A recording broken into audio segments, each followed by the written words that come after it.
बच्चों, आज हम हुर्फ़ों की मदद से दो हुर्फ़ी, सह हरफ़ी और चार हरफ़ी अल्फाज बनाना सीखेंगे।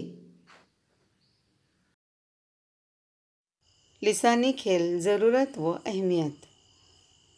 लिसानी खेल एक तरह का तरीक़े तदरीस है जिससे ज़बान व अदब की तदरीस आसान, रवां, मौसर और दिलचस्प होती है। लिसानी खेल लफ्ज़ साजी में आज हम दो हुर्फ़ी लफ्ज़, सह हुर्फ़ी और चार हुर्फ़ी लफ्ज़ बनाना सीखेंगे।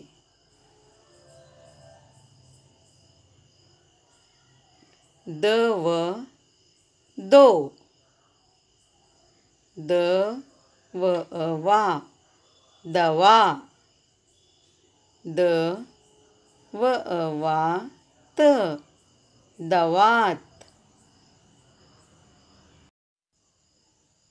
र व रो, र व वा रवा, र व वा ज रिवाज, ब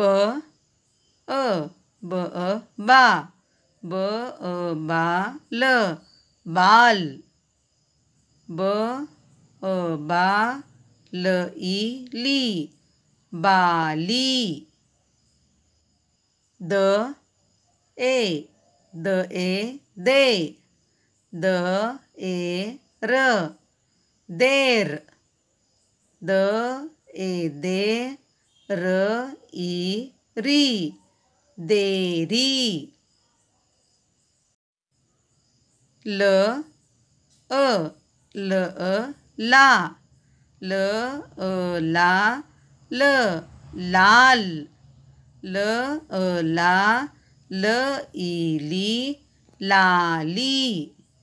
बच्चों, इस तरह से इस वीडियो में हमने दो हरफ़ी, सह हुर्फ़ी और चार हरफ़ी लफ्ज़ बनाना सीखे हैं।